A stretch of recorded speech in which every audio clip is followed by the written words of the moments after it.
I never imagined sharing this, but life always has surprises in store for us.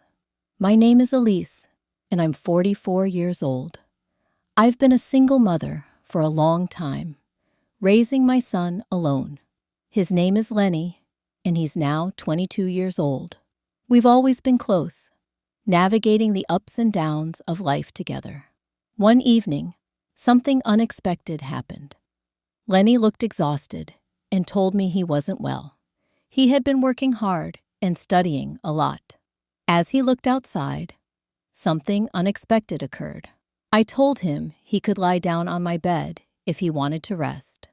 It was a cold night at home, and he was taking a while to warm up.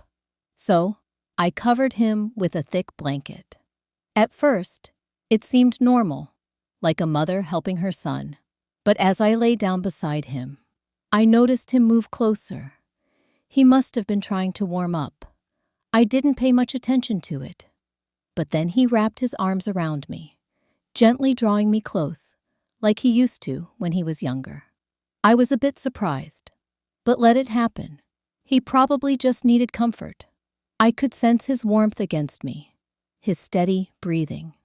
Lying there, I noticed Lenny's breathing slow, as if he were falling asleep. The room was so quiet that I could hear the beating of my own heart. It was strange, but also soothing. I didn't move, not wanting to disturb him. I told myself it was just a mother comforting her son. But after a while, he moved closer still. Under the blanket, I noticed his arm tighten around me, and I froze for a moment, uncertain. Part of me wanted to say something or pull away, but another part stayed still. There was a tension in the air I couldn't ignore, and I didn't know why I was noticing it. Then something happened that surprised me. I became aware of something under the blanket. My heart started racing. I tried to stay calm, reminding myself that he was just my son. Maybe he didn't even realize it. I lay there trying to ignore what was starting to build up inside me. I told myself it was just a moment, just a strange and awkward moment that would pass. But as the minutes went by, I realized things were different, and I didn't know how to handle the situation. Lenny stayed close to me. His breathing was steady, but I could sense the warmth between us growing. I wanted to move to say something light to break the tension, but the words wouldn't come. I stayed in that moment, uncertain of what I was experiencing. Then Lenny shifted slightly, lifting his head to look at me. His gaze was softer than I had ever seen before, a mix of safety and nervousness. He didn't say anything, but his look seemed to ask if everything was okay. I tried to smile, hoping it would ease the strange atmosphere, but it only deepened the silence. Lenny's hand stayed on my arm, warm, soft, and steady. I could see his fingers moving gently, almost absent-mindedly. It was a small thing, but each movement seemed to awaken something in me that I couldn't understand. I breathed calmly, trying not to let him see that my heart was racing. I didn't know what to do or say, so I lay there, completely absorbed by the strange connection between us. I kept telling myself it was just a mother comforting her son, nothing more. But in that silence, both of us under the blanket, my mind was spinning with thoughts that seemed wrong, but that I couldn't push away. Lying there, so close to him, I became aware of something deeper, a closeness I didn't understand. I was experiencing a mix of confusion and warmth, an unexpected sensation that held me. Yet, Lenny didn't seem to notice my struggle. He just stayed beside me, his hand moving gently to comfort me, as if it were the most natural thing in the world. His breathing was calm, his eyes closed again, and I wondered if he was falling asleep. Then, his hand moved slowly down my arm. I became alert. He opened his eyes and looked straight into mine. His gaze was questioning, as if asking if I was okay with this. I sensed the same strange draw he did. He whispered my name, barely able to say the word. I wanted to stop to create some distance, but I couldn't. The tension between us was too strong, like a silent storm brewing. In the silence, neither of us spoke, but the air was filled with unspoken words, things we sensed but couldn't bring ourselves to say. He moved closer. My heart was pounding, my mind racing, but I couldn't bring myself to move away. I felt torn between my role as a mother and the strange sensations that had surfaced. As he got closer, I hesitated, and all my thoughts faded, leaving only that moment between us. Lenny's hand rested gently on my shoulder. His fingers lingered as if he were hesitating, too. The world around us seemed distant, and I could only focus on the warmth of his presence, the steady beat of his heart that I could almost hear. For a moment, I closed my eyes, trying to calm myself. I told myself to move back, to break this confusing and unsettling closeness. Then, I noticed his hand move gently, brushing a strand of hair from my face. It was such a simple, caring gesture, yet it made my heart ache in a way I didn't understand. I opened my eyes, and he was looking at me with such tenderness, such trust. His face was so close, and I could see every little detail, the tiny freckles, the gentle curve of his mouth, the way his eyes searched mine. There was a vulnerability in his gaze that matched mine, and I could see he was as lost in this moment as I was. I was suspended in the silence, as if time itself had stopped. My mind was a whirlwind of questions, doubts, things I didn't understand, but I didn't move. I felt drawn to him, this person I had raised. Yet, he seemed like someone entirely new to me. At that moment, as I thought we'd remain frozen in that silence forever, Lenny moved back slightly, breaking the trance. He looked away, almost embarrassed, and let out a shaky laugh, rubbing the back of his neck. That brought me back to reality, making me realize how close we had been, everything that had passed between us. Suddenly, the weight of it all hit me. I took a deep breath, trying to calm myself against the wave of emotions that seemed to surge from every corner of my being.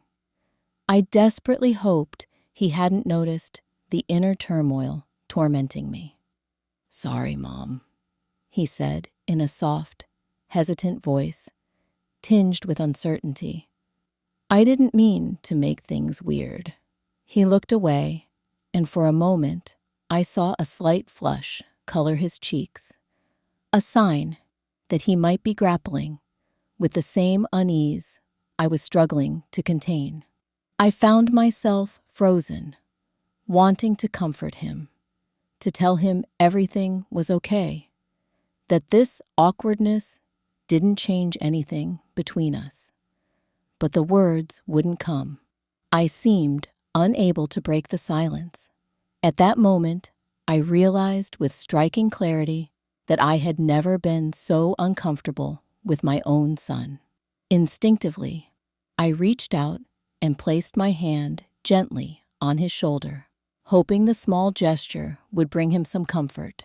A faint smile stretched across my lips as I tried to ease the tension, even though I could sense my own anxiety seeping through my words. "It's okay, Lenny," I murmured in a soft, steady voice to try to reassure him. "It's just, we've been alone together for so long, haven't we? We're used to it, and now it's a bit strange." He nodded in understanding, and I saw a flicker of relief pass through his eyes, as if my words had struck a chord. Just as the atmosphere seemed to lighten, the doorbell rang, shattering the fragile calm we had just begun to establish. The sharp sound pulled us both out of the moment, reminding us of the world beyond that door. I got up quickly, my heart still racing from the exchange, strangely grateful for the interruption. As I walked to the door, I noticed my pulse quickening, and I couldn't shake the lingering, strange energy from the conversation with Lenny. When I opened the door, I found our neighbor Mark standing on the other side. He was smiling, his familiar face offering an immediate sense of comfort. I could tell his gaze lingered on me a moment longer than usual, as if he were searching for something beneath the surface. I quickly composed myself, hoping the lingering tension from the previous moment wouldn't be apparent to him. "Hi, Mark," I said. His voice was warm, always friendly and easygoing. "I thought I'd stop by to see if you needed anything. I know it's been getting colder lately, and I can help with any heating issues if you have them." His thoughtfulness was a welcome relief, and I experienced a wave of unexpected gratitude for a brief moment. I allowed the comfort of Mark's presence to ease the remaining anxiety. "Oh, thanks, Mark," I said, giving him a more genuine smile now. "Actually, the house does get a bit chilly, especially at night. I'd really appreciate your help." Mark stepped inside, his steps steady and reassuring. I immediately noticed Lenny's gaze on us. From the corner of my eye, I could see his face, his expression hard to read. But something in the way he watched us tightened my stomach for a brief moment. I could have sworn I saw something close to jealousy in his eyes, though he quickly masked it, returning to his usual indifference. His look caught me off guard, leaving me with a sense of unease. Maybe Lenny was experiencing something more complicated than I had imagined. As Mark moved through the living room, checking the heating and making small talk, asking how things were going at home, how I was managing, his voice was light and his presence comforting in an unexpected way. But all the while, my attention kept drifting back to Lenny, who stood in the hallway, watching us with a quiet intensity that made the air between us seem heavy with unspoken things. The tension in the room had subtly shifted. I found myself torn between wanting to engage with Mark and needing to address the unease I sensed growing with Lenny. It was as if he were quietly vying for my attention. I didn't know how to navigate this delicate space. I glanced at Lenny one last time, and for a brief second, I saw something flicker in his eyes, as if he were grappling with emotions he hadn't shared with me. But before I could make sense of it, Mark turned to me, his face breaking into a warm smile. "Everything okay here, Elise?" he said in a kind voice. "Call me if you need any help." I thanked him, and as he left, I sensed the tension between Lenny and me intensify. The atmosphere had thickened. Everything seemed more complicated. I gently closed the door behind me and turned to find Lenny standing still in the hallway, his arms crossed tightly over his chest. His face was serious, his gaze fixed, and there was something in his posture that made it clear that what was happening between us was far from resolved. "You okay, Lenny?"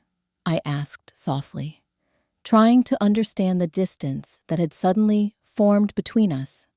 I needed to know what was going through his mind, why the space between us seemed to be growing wider. He shrugged almost dismissively, his voice barely audible. "Yeah, I'm fine. I just didn't expect Mark to show up. That's all," he replied. But it didn't seem to explain everything going on beneath the surface. I wanted to reach out to learn more, to understand why things seemed different. But before I could ask another question, he turned and walked past me, heading to his room without another glance. The silence between us was deafening, and the soft click of his door closing behind him echoed like the final note of an unfinished conversation. I stood frozen in place, overwhelmed by a strange mix of relief, confusion, and troubling thoughts, as if something important had been left unresolved. I found myself staring at Lenny's closed bedroom door, my heart heavy with a sense of loss I couldn't put into words. It was as if something had changed between us, something unspoken, lingering in the air, like a cloud ready to burst. My mind replayed everything, the closeness earlier, the subtle way his gaze lingered when Mark was there, and the undeniable tension simmering just beneath the surface, threatening to break free. I walked to my room and sank onto the edge of the bed, my thoughts racing as I tried to make sense of everything that had just happened. I knew I couldn't ignore it forever. Sooner or later, we'd have to face the shift between us. But I didn't know where to begin or how to untangle this web of emotions. As I was lost in my thoughts, I heard a soft knock at my door. My heart leapt, a sudden hope washing over me. Maybe it was Lenny coming back. "Come in," I called, my voice steadier than I felt. The door creaked open, and there he was, standing in the doorway, with that unreadable expression I knew so well. He stepped inside and sat beside me on the bed, his hands clasped, his gaze fixed on the floor. The silence between us was tense, thick, and heavy, as if the weight of everything unsaid was too much to bear. The moment seemed almost suffocating, yet necessary. Finally, Lenny broke the silence. His voice was barely above a whisper. "Mom," he began, his words hesitant, as if he were choosing them carefully. "I don't know what's going on. I'm sorry if I made things weird earlier." His words trailed off, stuck in his throat. His frustration was clear as he struggled to express emotions he couldn't fully articulate. I reached out and placed my hand on his, offering quiet reassurance, a gentle squeeze that said more than words could. "It's okay, Lenny," I replied softly, my voice steady despite the uncertainty swirling inside me. "We're both a bit lost. We've been alone for so long, and sometimes things get complicated. It's okay to be uncertain." He nodded slowly, his eyes still fixed on his hands, a distant look in them. His gaze was heavy, laden with a deep emotion that tugged at my heart. Then, after what seemed like an eternity, he looked up and met my eyes. His gaze was filled with uncertainty, frustration, desire, and other things I couldn't quite name. But that seemed different. It wasn't just the usual frustration or confusion. There was something else, something raw and unspoken. "I don't know what to do with all these emotions," he murmured, his voice so low I almost missed the words. It was as if he was afraid to admit it, yet equally afraid to face what was brewing between us. The vulnerability in his words hit me harder than I expected, and in that moment, I realized how much this was affecting him, too. I sensed my heart tighten at the confusion in his gaze. For a moment,